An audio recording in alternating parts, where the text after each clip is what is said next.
우리가 아무리 믿음이 있어도 그 믿음으로 바라보는 영적 시선으로 나아가기는 참으로 어렵습니다. 그러다 보니 늘 내 앞에 선 세상이 그 세상의 힘에 권력이 더 무섭고 두렵게 느껴질 때가 참으로 많습니다. 그럴 때마다 우리는 좌절하고 낙심하게 됩니다. 그러나 알아야 할 것은 이 모든 자리가 다 하나님의 섭리, 하나님이 원하시는 대로 이루어 가신다는 것입니다. 오늘 본문은 그 하나님이 어떤 분인지 우리에게 말씀해 주고 계십니다. 28절을 보겠습니다. 그가 아얏에 이르러 미그론을 지나 믹마스에 그의 장비를 두고, 이 본문은 아수르가 지금 유다를 칠 것이지만 하나님이 유다는 남겨두시고 오히려 아수르를 치실 것이라고 말씀하고 있는데, 이 본문의 시작은 아수르가 유다를 치러 오는 그 장면들을 묘사하고 있습니다. 먼저 아얏은 여호수아 7장 8절에 나오는 아이성의 지명을 얘기하고 있습니다. 그리고 미그론은 아이성의 남쪽에 위치한 그곳입니다. 그러니까 아얏을 지났고 또 미그론을 지나서 이 장비를 두고라는 뜻은 전쟁을 위해서 무기와 식량을 잘 정비하는 모습으로 아수르가 이제 철저하게 준비를 하고 유다를 치러 오는 그런 장면을 묘사하고 있습니다. 29절은 산을 넘어 게바에서 유숙하며 라마는 떨고 사울의 기브아는 도망하도다.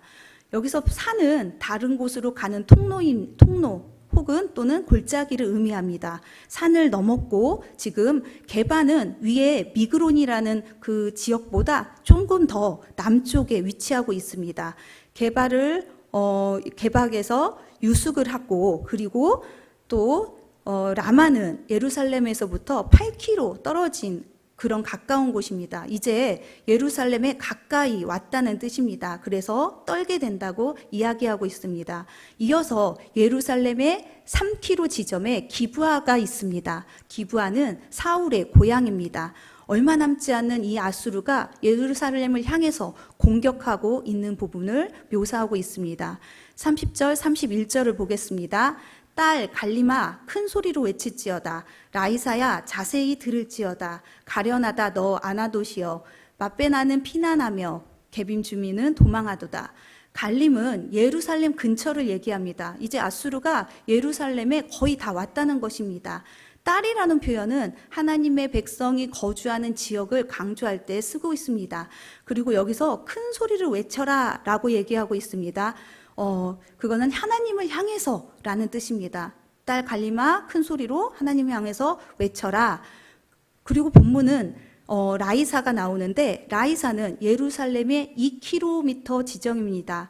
자세히 들으라고 하고 있습니다. 이것은 지금 어떤 상황인지 잘 살펴봐라, 그렇게 얘기하고 있습니다. 그리고 아나돗은 예루살렘 4km에 위치한 곳으로 선지자 에레미야의 고향입니다. 가련하다 이렇게 표현하고 있습니다. 왜냐하면 이제 전쟁이 일어나서 괴롭힘을 당하고 압박을 당할 것이라는 그런 의미로 가련하다고 표현하고 있습니다. 이제 아수르에 의해서 위협을 당할 이스라엘 상태를 보여주고 있습니다. 맛배나나 게민도 예루살렘에 가까운 근방으로 이제 피하고 도망하라는 뜻입니다. 왜냐하면 전쟁이 곧 일어날 것이라고 하고 있기 때문입니다. 지금 계속해서 지명을 얘기하면서 아수르가 예루살렘에 8km 남았고 3km, 4km 남았고 3km 남았고 2km 남았고 이렇게 압박을 하면서 내려오고 있는 것을 보여주고 있습니다. 32절을 보시겠습니다. 아직 이날에 그가 노베서 쉬고 딸 시온살 곧 예루살렘 산을 향하여 그 손을 흔들리로다. 결국 이날에 아수르가 노베서 잠시 쉬고, 아수르의 군대가 전쟁을 치르기 전에 잠깐 쉬었다가 예루살렘에 손을 흔든다고 표현하고 있습니다. 손은 힘과 능력, 위력을 상징하고 있습니다.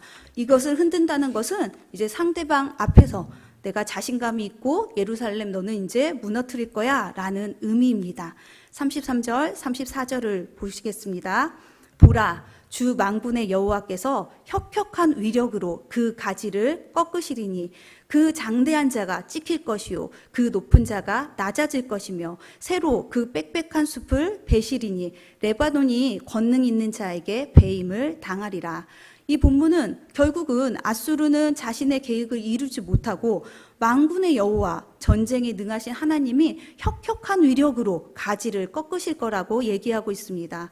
혁혁한 위력이라고 하는 것은 히브리어로 마하라차라는 뜻입니다. 마하라차인데 원뜻은 두려워 떨게 하다, 무시무시한 충돌이라는 뜻입니다. 높은 자가 낮아지고 더 이상 더 나아가 빽빽한 숲도 베어버리며, 특별히 레바논이라고 하면 백향목이 유명한데 이 백향목 같은 아수르를 하나님께서 베어버리고 멸망시킬 거라고 선포하고 있습니다. 아수르가 유다를 치기 위해서 공격해서 내려오는 이 장면은 참으로 긴박하고 강하고 무섭습니다. 승리를 예감하면서 예루살렘을 향해 달려오고 있기 때문입니다. 그러나 오히려 그 아수르는 하나님이 혁혁한 위력으로 그 아수르를 하나님이 치실 것입니다. 오늘 우리에게 무엇을 말씀하고 계십니까? 이 모든 일은 다 하나님의 손 아래에 있다는 뜻입니다. 죽음의 수용소라고 하는 책이 있습니다. 빅터 프랭클이 나치 수용소에서 겪은 그 기록을 바탕으로 쓴 책입니다. 빅터 프랭클은 유대인 심리학자인데요. 나치 독일의 수용소에서 생존한 사람입니다. 수용소에 있는 사람들은 보통 집행유예라고 하는 망상을 처음에 지니게 된다고 합니다. 사형 선고를 받은 죄수가 처형 직전에 집행유예를 받을지도 모른다라는 상상을 하게 된다고 합니다. 그러나 망상이 깨어지고 그런 냉혹한 현실을 맞닥뜨리면 이제 자살을 생각하는 경우가 대부분이라고 합니다. 희망을 가질 수 없는 상황, 그리고 시시각각 다가오는 그런 죽음의 공포, 그런 것들이 이제 거기서 살 수 없구나 하는 자살을 생각하게 합니다. 그리고 수감자들은 처음으로 수용되는 그 지점에서 내 몸뚱이 빼고는 아무것도 남아있지 않다는 그 사실에 충격을 받고 더 이상 죽음이 두려워하지 않는, 오히려 깊은 절망이 자살을 또 보류하게 만든다고 합니다. 이것은 정신적인 충격을 크게 받고 난 후에 상대적으로 감각이 무감각 상태로 넘어가게 된다고 합니다. 그것은 정신적으로 죽은 거나 없는 상태입니다. 무엇보다도 또 그 다음에 찾아오는 것은 집과 가족에 대한 끝없는 그리움이라고 합니다. 이 그리움이 너무나 간절해서 자기 자신은 완전히 소진할 정도로 그 그리움에 파묻히게 된다고 합니다. 그리고 이렇게 수감자들이 무감각한 상태가 되는 것은 자기 자신을 방어하기 위한 방어기제라고 합니다. 그리고 어떻게 하면 여기서 살아날 수 있을까? 자기의 생명을 보존하는 일에 온갖 노력과 감정을 모으게 된다고 합니다. 수용소에서는 신체적으로나 또 지적으로나 원시적인 생활을 할 수밖에 없지만 놀랍게도 그 안에서 영적인 생활을 심오하게 할 수 있다는 것을 이 저자는 깨달을 수 있었습니다. 왜냐하면 어떤 자들은 이곳에 있는 사람들은 다 유대인인데요.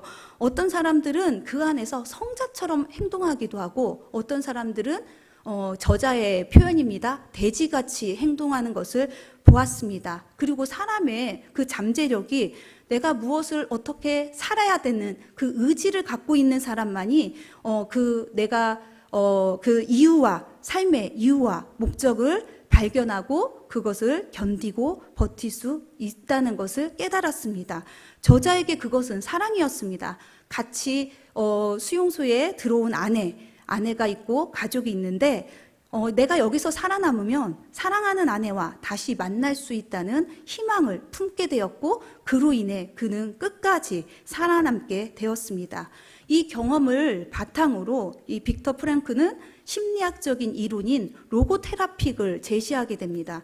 인간의 어떤 본질적인 동기가 삶의 의미를 찾는 것이고, 이를 통해서 아무리 고통스럽고 절망스러운 상황 가운데서도 내가 왜 살아야 되는지를 발견할 수 있다고 하는 것이 바로 로고테라픽입니다. 이 책이 유명한 이유는 이 저자가 직접 그 죽음의 수용소에서 그 극한 상황 속에서 죽지 않고 살아난 사람이었기 때문입니다. 로고테라픽에 의하면 사람이라는 것은 피할 수 없는 시련에 대해서 내가 어떤 태도를 취하냐에 따라서 삶의 의미가 달라진다고 얘기하고 있습니다. 우리는 그것을 믿음이라고 말합니다. 절박하고 극한 상황에서도 살아날 수 있는 힘은 바로 우리에게 믿음이 있기 때문이고, 이 세상은 다 하나님의 손 아래 있다는 거, 하나님의 그 능력은 혁혁한 위력을 가지신 분이기 때문에 우리의 희망이 되고 우리의 삶의 피난처가 되고 삶의 이유와 목적이 될 수 있습니다. 어린 자식을 위해서 사는 부모들, 삶의 원동력이 될 수 있습니다. 나라를 지키기 위해서 사는 군인들, 사명을 위해 사는 것들, 이 모든 것들은 고귀한 것이지만 그것들조차도 우상이 되는 순간 말은 달라집니다. 그리고 그게 우상이 되는 순간 자식을 위해 평생을 살았던 부모가 자식을 잃고 나서 삶의 끈을 놓는 경우도 있고요. 어떤 사람은 돈이 전부다라고 생각하며 살아왔다가 그 모든 것을 탕진하고 잃었을 때 죽음을 생각하게 됩니다. 이 땅에 눈에 보이는 것들은 내 삶의 전부가 되어서는 안 됩니다. 다시 한번 말씀드리지만 이 세상은 다 하나님의 손 아래 있습니다. 나를 괴롭고 힘들게 하는 것들도, 내게 주신 풍성한 모든 것들도 다 하나님의 손 아래 있습니다. 그 하나님의 혁혁한 위력 앞에 더 겸손하게 하나님을 바라보고 의뢰하고 나아가는 그런 시간, 오늘 그 하나님을 인정하고 순종하는 귀한 날이 되시기를 소망합니다. 다 같이